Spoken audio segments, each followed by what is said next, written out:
Welcome dear students. आज हम exercise करेंगे चैप्टर नंबर 1 की, जिसको हमने प्रीवियस लेक्चर में कंप्लीट किया। आज हम इसके एक्सरसाइज के क्वेश्चंस देखेंगे। क्वेश्चन नंबर 1 जो है ये MCQs हैं। इसका पार्ट 1 कहता है क्वेश्चन नंबर 1 का, matter is present in neon science. Neon जो है ये बेसिकली मेंबर है ग्रुप 8 का या 18 का पीरियोडिक टेबल के का, और ये नोबल गैस कहलाती है। और इसके अलावा जो इसकी बात हमें पता होनी चाहिए वो ये है कि ये जितने भी मेंबर्स हैं ग्रुप 18 के, ये एलिमेंटल फॉर्म में मॉलिक्यूल है, ये एलिमेंटल फॉर्म में एग्जिस्ट करते हैं। यानी कि तो ये किसी से, जिस तरह हमारे हैलोजेंस हैं ग्रुप 17 के मेंबर्स, फ्लोरीन वगैरह, ये मॉलिक्यूलर फॉर्म में आपको मिलेंगे नेचर में, मॉलिक्यूलर फॉर्म में मिलेंगे आपको नेचर में, क्योंकि ये एलिमेंटल फॉर्म में एग्जिस्ट करने की सलाहियत नहीं रखते। लेकिन जो हमारे ग्रुप 18 के गैसेस हैं ये एलिमेंटल फॉर्म में आपको मिलेंगी। यानी neon doesn't need any other species, any other substance के उससे इंटरेक्ट करें और फिर Ne2 फॉर्म करे, इसकी इनको ज़रूरत नहीं है। उसकी वजह यह है कि इनका इलेक्ट्रॉनिक कॉन्फ़िगरेशन जो है उसमें वैलेंस शेल जो है वो कम्प्लीटली फिल्ड है 2 या 8 इलेक्ट्रॉन्स के साथ, इसलिए इनको किसी और स्पीशी या सब्सटेंस की ज़रूरत नहीं है। ये आपको इसी तरह से मिल जाएंगे नियॉन, ज़ीनॉन, नेचर में रेडॉन, इस फॉर्म में। तो ये रिएक्ट भी इजीली नहीं करते, इसीलिए इनका इस्तेमाल ज़्यादा है हमारे कंप्रेस गैस के लिए, रेफ्रिजरेशंस वगैरह में।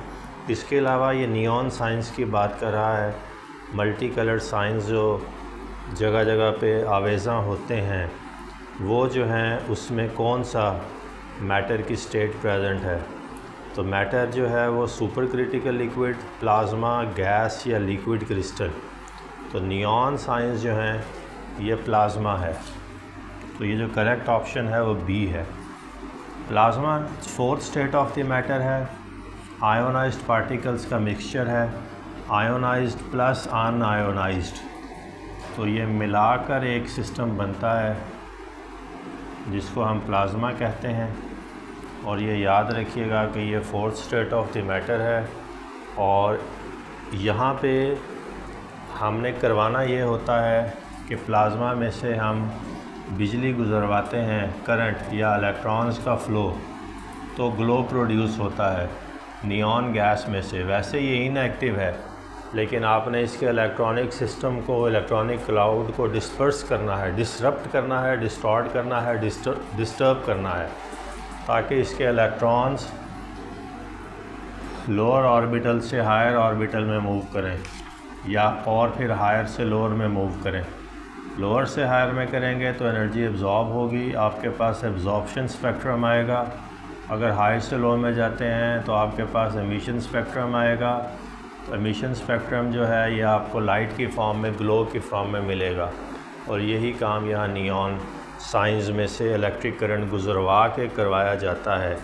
Matter is present in neon science in the state of plasma is the correct option. Part 2 कहता है, hazardous effects of shopping bags are studied in. तो यहाँ पे 4 ऑप्शंस हैं। पहले जियोकेमिस्ट्री, ये जियोलॉजी से रिलेटेड है, जोग्राफ़ी से रिलेटेड है, लैंड फीचर्स से रिलेटेड है। तो लैंड फीचर्स का ताल्लुक़ तो शॉपिंग बैग्स के साथ नहीं है।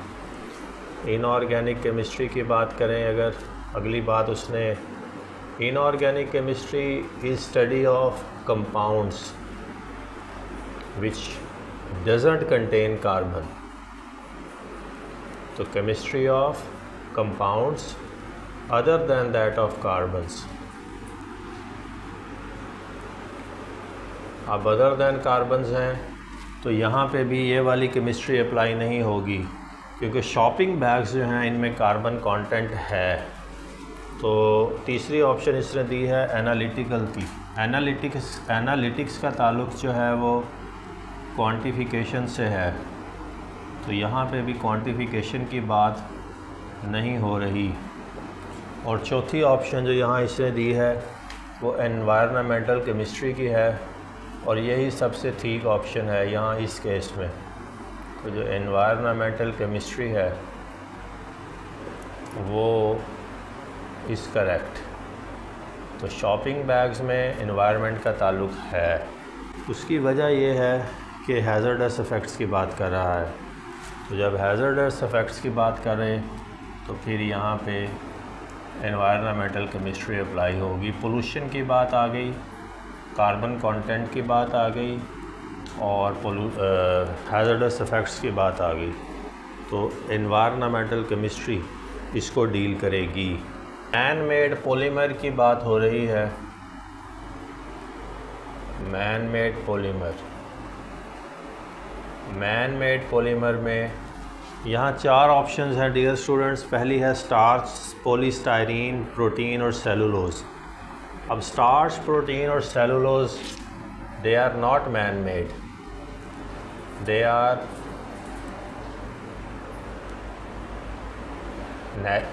they exist naturally in our body systems.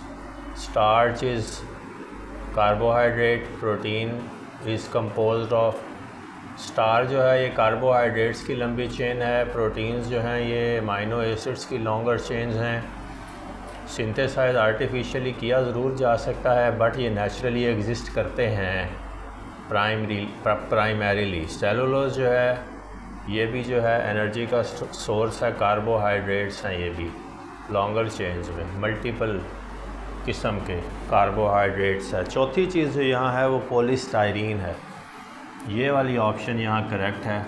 Styrene जो है ये बेंजीन का कंपाउंड है, और बेंजीन जो है उसके इस कंपाउंड को लेकर स्टायरीन नाम के कंपाउंड को यूज़ किया जाता है। ये बेंजीन है जिसमें 6 कार्बन्स हैं। ये इसके अंदर अल्टरनेट डबल बॉन्ड्स का दिखाया जाता है गोल दायरा। ये 6 कार्बन्स हैं, हर कार्बन के साथ एक हाइड्रोजन भी है। तो ये हो गया C6H6, दिस इज़ बेंजीन। और इसके साथ स्टायरीन है, तो स्टायरीन जो है वो ये है, ये भी कार्बन का कंपाउंड है जो कि यहाँ बेंजीन रिंग के साथ आके अटैच कर गया। तो ये polystyrene is a compound of benzene. Many monomer units are linked together to form a polymer. Man made polymer यहाँ पे पॉलीस्टायरीन है। इसका जो पार्ट 4 है, MCQ नंबर 4, वो कह रहा है कि crystals of which substance has a rhombic shape. तो रोम्बिक जो है ये ब्रास, ग्रेफाइट, सल्फ़र और ब्रॉन्ज़ की बात कर रहा है। अब बात यह है कि इसमें जो 3 चीज़ें हैं, brass, graphite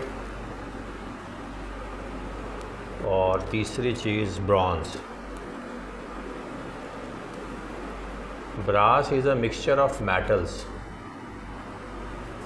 graphite is carbon, and bronze is again a metal. So चौथी चीज़ यहाँ पे जो 4th है वो सल्फ़र है। सल्फ़र जो है इसकी शेप्स हो सकती हैं और हैं, क्योंकि ये एलिमेंटल फॉर्म में एलिमेंट की बात हो रही है। पहली बात ये है कि और फिर इस एलिमेंट्स के many atoms can link up. तो सल्फ़र जो है इसके S8 में रोम्बिक शक्ल आपको मिलेगी।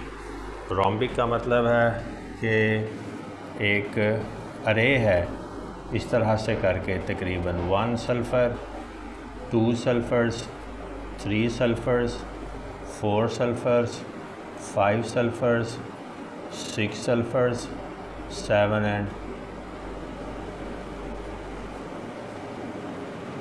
8। 1 2 3 4 5 6 7 and 8 इस तरह से एक शक्ल मिलती जुलती मिलेगी आपको। तो ये सल्फ़र के केस में पॉसिबल है। इसका पार्ट 5 कहता है कि which liquid among the following is a colloidal solution.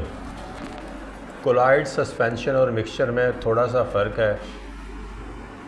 Mixture जो है, जो सोल्यूशन, कोलाइड सस्पेंशन और सॉल्यूशन, इनमें माइन्यूट से डिफरेंसेस हैं। ये होमोजीनियस मिक्सचर है और ये दोनों हेट्रोजीनियस मिक्सचर्स हैं।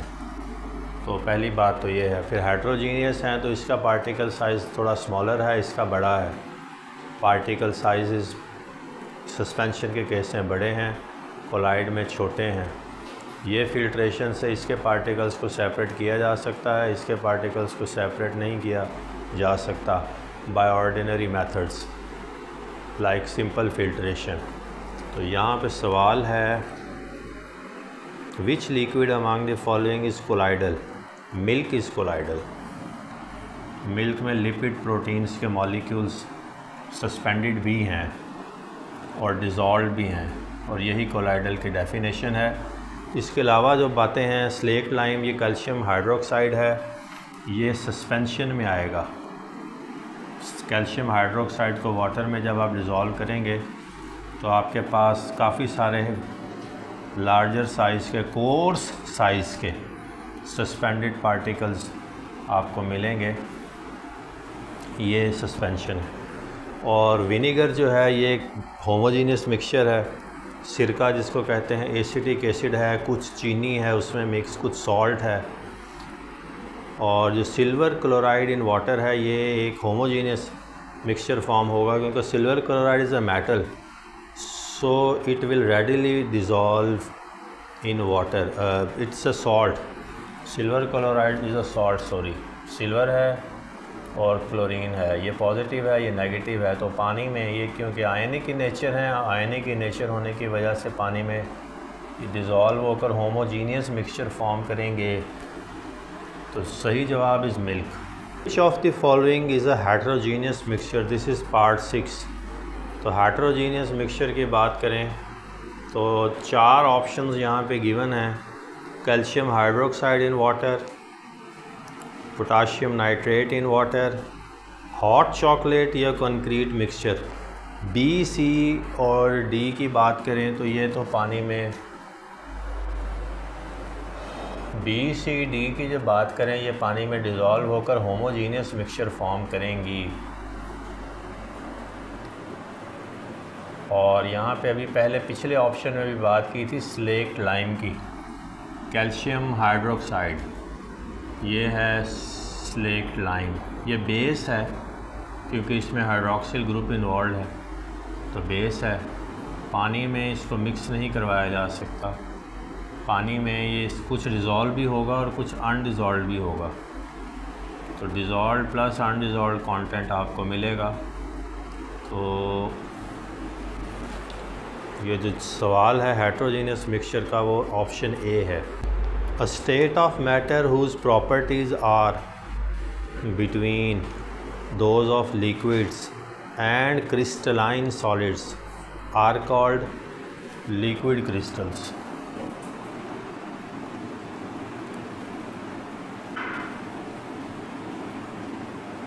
ये हैं liquid crystals. A state of the matter whose properties are between those of liquids and crystalline solids। तो ये जो लिक्विड क्रिस्टल्स हैं इनकी प्रॉपर्टीज़ लाई करती हैं in between pure solids and pure liquids. और प्रॉपर्टीज़ की बात करें तो डेंसिटी है, विस्कोसिटी है, इंटरमॉलिक्यूलर अट्रैक्शंस हैं,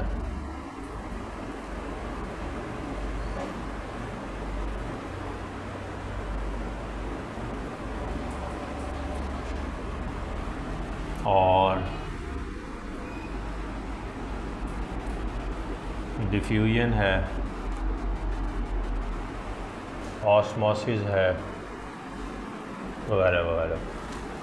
ये सारी प्रॉपर्टीज़ वेरी करती हैं, इन बिटवीन लाई करती हैं लिक्विड क्रिस्टल्स में सॉलिड्स और लिक्विड्स के। दरमियान। तो liquid crystal is the correct option. When tiny visible particles of a substance are dispersed through a medium, the mixture is named as true solution, colloid, suspension, या saturated solution. When tiny visible particles of a substance, अब यहाँ पे true solution, suspension और saturated को निकाल दें, क्योंकि true solutions में होमोजीनियस मिक्सचर है, सैचुरेटेड में भी होमोजीनियस मिक्सचर है, सस्पेंशन में लार्ज साइज़ पार्टिकल्स हैं, और कोलॉइड्स जो हैं ये एक ऐसा मिक्सचर है इस तरह का जो सॉल्यूशन यानी प्योर सॉल्यूशन एंड सस्पेंशन के इन बिटवीन लाई करता है। तो ये जो है, जब इसमें से आप लाइट गुजारेंगे तो ये लाइट की प्रॉपर्टीज़ चेंज होंगी, रिफ्रैक्शन होगी, डाइफ्रैक्शन ग्रेटिंग होगी, वगैरह वगैरह, रिफ्रैक्टिव इंडेक्सेस, ये सारी चीज़ें मिला के देखें। तो ये सवाल है, when the tiny visible particles of a substance are disperse through a medium. तो ये बेसिकली कोलॉइड्स की बात है। इसमें टाइनी पार्टिकल हैं, विजिबल भी हैं और टाइनी भी हैं, तो ये कोलॉइड्स हैं। पार्ट 9 से the solution of potassium chlorate has a solubility of about 13.2 grams per 100 centimeter cube at 40 degrees C. How its solubility is affected if you decrease the temperature? जब बढ़ने से बढ़ रही है तो कम होने से कम होगी, तो इसका जो करेक्ट ऑप्शन है वो डिक्रीज़ है। बात ये है कि potassium chlorate is a salt, इसमें पोटाशियम के आयंस हैं, क्लोरीन के आयंस हैं, क्लोरीन ऑक्सीजन मिक्स हो के क्लोरेट आयन है, इसको ऐसे देख लें। अब ये पोटाशियम और जो क्लोरेट हैं ये सॉल्ट लाइक करैक्टरिस्टिक शो करते हैं, सॉल्ट लाइक करैक्टरिस्टिक है, बल्कि सॉल्ट ही है। सिर्फ ऑक्सीजन जो है इसकी मौजूदगी की वजह से ये पूरा एक आयन बन जाएगा, क्लोरेट आयन, तो ये सॉल्ट ही है, लाइक भी ना लिखें। जो सॉल्ट्स हैं वो अमूमन टेम्परेचर की इंक्रीज़ करने के साथ अमूमन जो ट्रेंड है वो ये है कि सॉल्युबिलिटी इंक्रीज़ करेगी, कम होने के साथ डिक्रीज़ करेगी टेम्परेचर। तो यहाँ पे जो करेक्ट ऑप्शन है या करेक्ट आंसर है वो ऑप्शन यही है कि ज़्यादा होने से इंक्रीज़ है तो कम होने से डिक्रीज़ होगी। यही ट्रेंड्स हैं जो अमूमी तौर पर सॉल्ट्स शो करती हैं। तो हम उस अमूमी वाले फ्रेमवर्क में जब पोटाशियम क्लोरेट को सॉल्ट कंसीडर करते हुए डालेंगे तो हमारा यही करेक्ट आंसर है। Part 10 says you are studying the rate of hydrolysis of starch under different conditions of temperature. In which branch of chemistry is this topic fall? Starch की बात की है, ये बायोमोलिक्यूल है। हाइड्रोलिसिस की बात की है तो पानी से इंटरेक्शन है, पानी से इंटरेक्शन के नतीजे में इसके मॉलिक्यूल्स ब्रेकअप होंगे तो एनर्जी रिलीज़ होगी। बहरहाल यहाँ पे बात हो रही है कि किस केमिस्ट्री की ब्रांच में ये फॉल करते हैं, organic chemistry, analytical chemistry, biochemistry या फ़िज़िकल केमिस्ट्री। तो हाइड्रोलिसिस की बात है, ऑर्गेनिक केमिस्ट्री में भी ये आ सकता है क्योंकि स्टार्च इज़ अ बायोमोलिक्यूल। तो बायोमोलिक्यूल है, कार्बन का कंपाउंड है, कार्बन के कंपाउंड की स्टडी इज़ ऑर्गेनिक केमिस्ट्री। तो ऑर्गेनिक केमिस्ट्री में भी इसको शुमार किया जा सकता है, बायोकेमिस्ट्री में भी किया जा सकता है। अब यहाँ पे ज़्यादा वैलिड इसको आप बायोकेमिस्ट्री में कर सकते हैं क्योंकि ये बायोमोलिक्यूल है। तो ऑर्गेनिक में भी है और बायो में भी है। तो बायोकेमिस्ट्री अगर एक ऑप्शन सेलेक्ट करनी है तो बायोकेमिस्ट्री कर लें बायोमोलिक्यूल से। हम इसके क्वेश्चन नंबर 2 की तरफ चलते हैं। Question number 2 says why is, इसका part 1 says why is there a need to divide chemistry into many branches. अब ये जो क्वेश्चन है 3 रीज़न उसने पूछी हैं।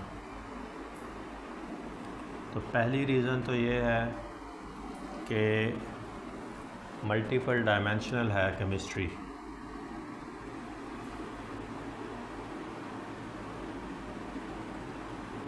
फिर ये है कि जब हम इजी लर्निंग हो जाती है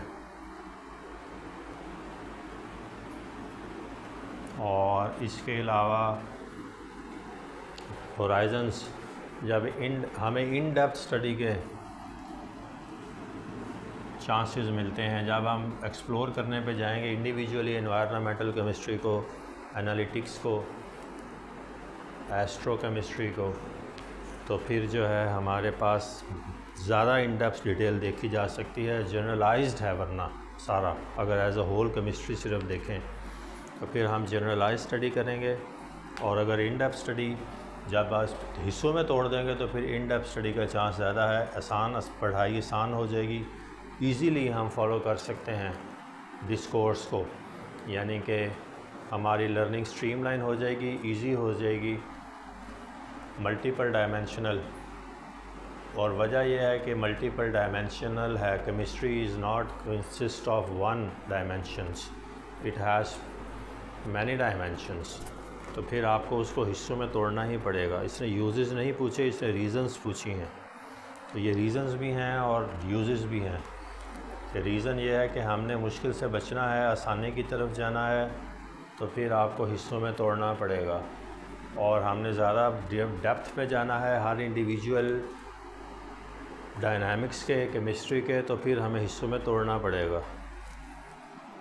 Reactions may take place, part 2 says reactions may take place due to electrons present outside the nucleus, or they may take place inside the nucleus.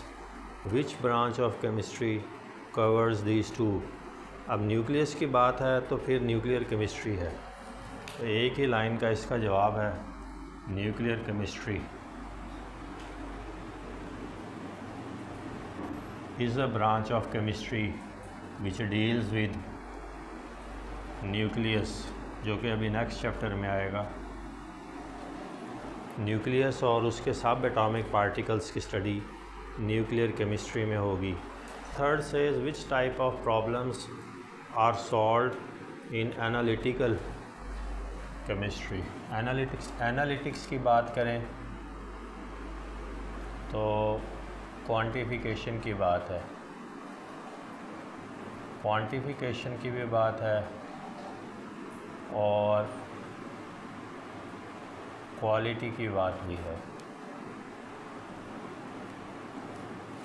तो जब भी आप उसके ये वाले एस्पेक्ट्स मेजर करेंगे, एनालिटिक्स की बात तब आएगी जब हम उसकी रेशो स्टडी करेंगे कि किस स्टोशियोमेट्रिक रेशो में एक रिएक्टेंट मौजूद है, किस में दूसरा रिएक्टेंट मौजूद है, और क्या प्रोडक्ट के कितने मोल्स बन रहे हैं।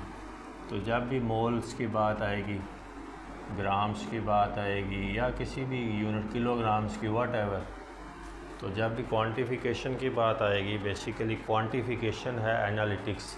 एनालिटिक्स की बात है कि आपने मेजरमेंट्स की बात करनी है, तो क्वालिटी की बजाय आप मेजरमेंट्स की तरफ रहें।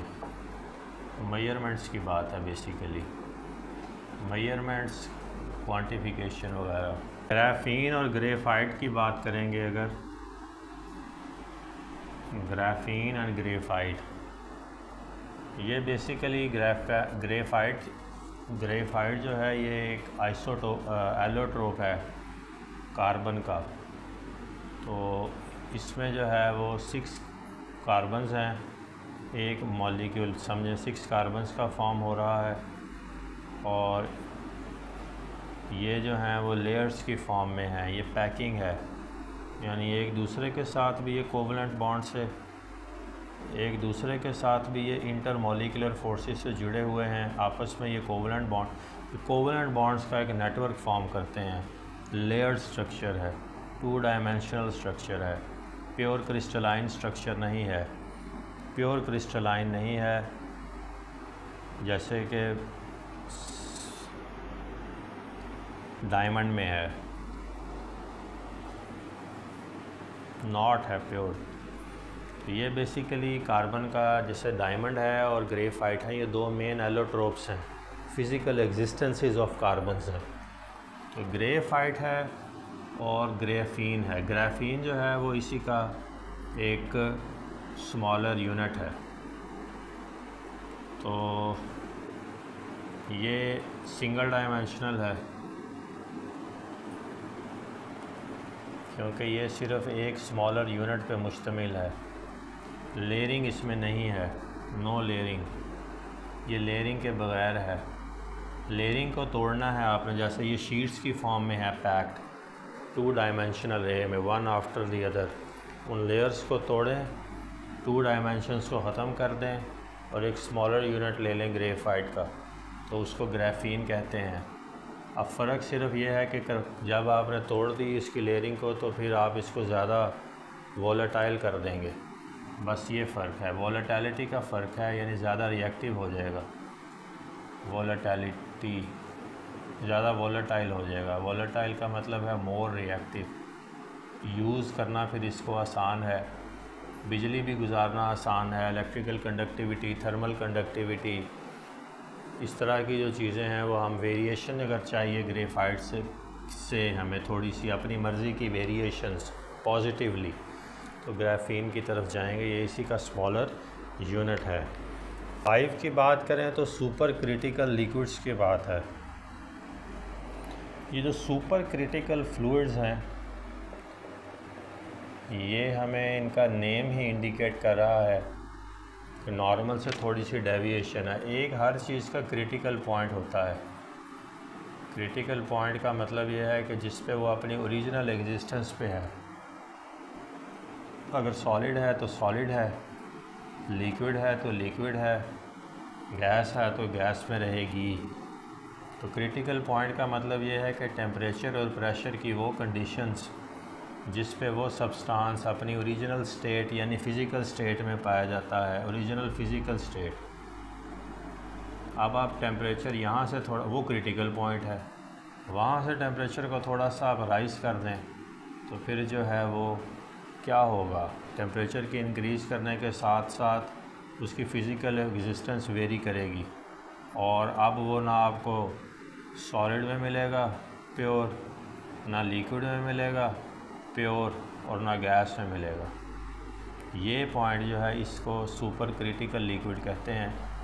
लिक्विड इसलिए कहते हैं कि अब ये एक लिक्विड की फॉर्म में आपको मिलेगा, क्योंकि टेम्परेचर और प्रेशर बढ़ गया तो सॉलिड था अगर और मेल्ट करने की सलाहियत थी तो मेल्टिंग हो गई, लिक्विड था अगर तो उसकी इंटरमॉलिक्यूलर अट्रैक्शंस फर्दर एक्सपेंड कर गई, उनकी इंटरमॉलिक्यूलर फोर्सेस ऑफ अट्रैक्शन को फर्दर ब्रेक कर दिया, तो वो लिक्विफाई फर्दर हो गई, और गैस और लिक्विड की एक इंटरमीडिएट स्टेज आ जाएगी।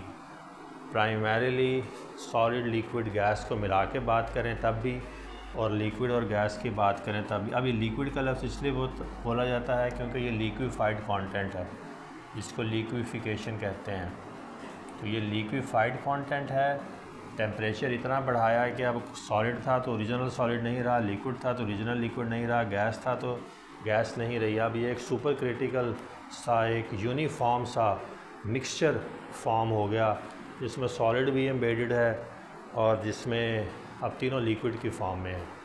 तो गैस भी मिक्स हो गई लिक्विड में, सॉलिड भी मिक्स हो गया लिक्विड में, और ये है वो सुपर क्रिटिकल फ्लूइड की बात। किया क्या, टेम्परेचर और प्रेशर इतना इंक्रीज़ कर दिया कि सॉलिड सॉलिड नहीं रहा, लिक्विड लिक्विड नहीं रहा, गैस गैस नहीं रही, सारे ही मिलकर एक सुपर क्रिटिकल स्टेट में आ गए, जो कि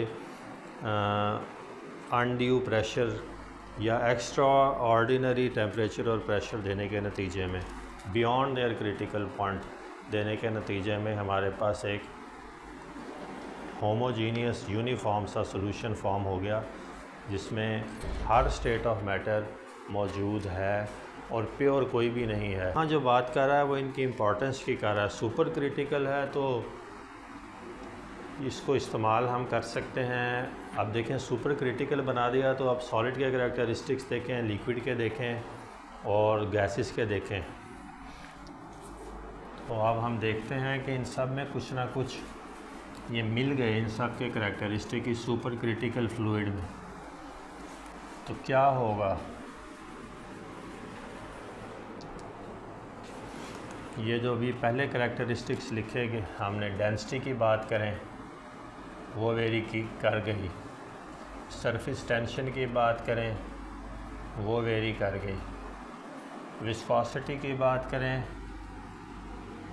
वो चेंज कर गई, इंटरमॉलिक्यूलर अट्रैक्शंस की बात करें वो वेरी कर गए। अब हुआ ये, इन सब की वेरिएशंस के नतीजे में अब सुपर क्रिटिकल लिक्विड है। पेनिट्रेशन की बात करें, मिक्सिंग की, इंटरमिक्सिंग की, वो वेरी कर गई, यानी डिफ्यूजन वगैरह की।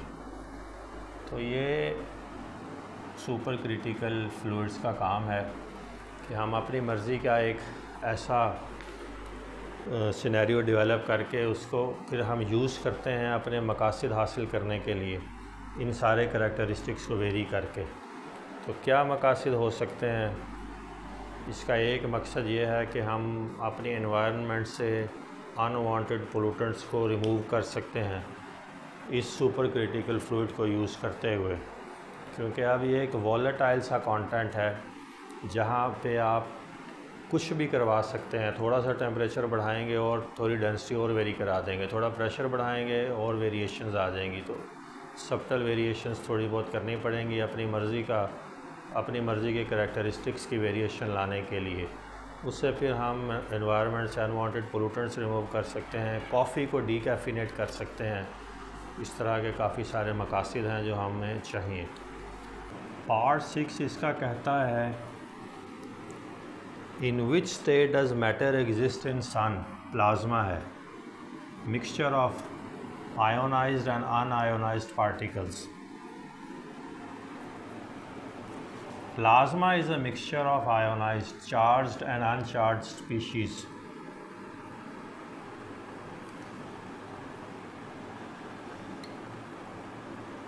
This is called plasma. So sun is का टेम्परेचर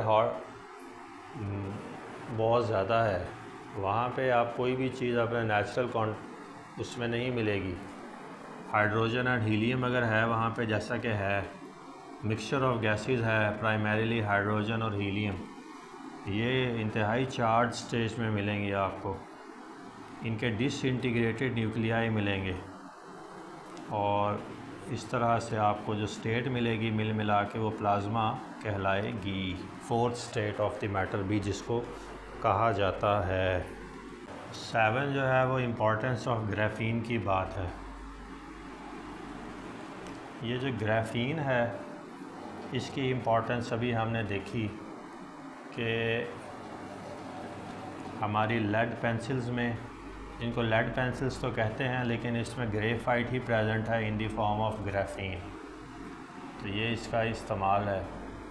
इसके अलावा मोर पोरस है, मोर वोलेटाइल है, मोर इलेक्ट्रिकली कंडक्टिव है, तो फिर ये ट्रांजिस्टर वगैरह में भी हमारे यूज़ होता है, चिप बोर्ड वगैरह में, इलेक्ट्रॉनिक सर्किट्स में, क्योंकि ये इलेक्ट्रिकल कंडक्टिविटी इसकी बढ़ गई और फिर ये मेटालिक की नेचर भी नहीं है तो हैंडलिंग भी इसकी आसान है। 8वां पार्ट है कि which form of matter do most of the material things in this world belong to. तो सॉलिड्स हैं ज़्यादा अपेरेंटली, लिक्विड्स कम हैं, गैसेस भी रिलेटिवली कम हैं। ये अगर इसका जवाब सॉलिड्स ही कहा जा सकता है।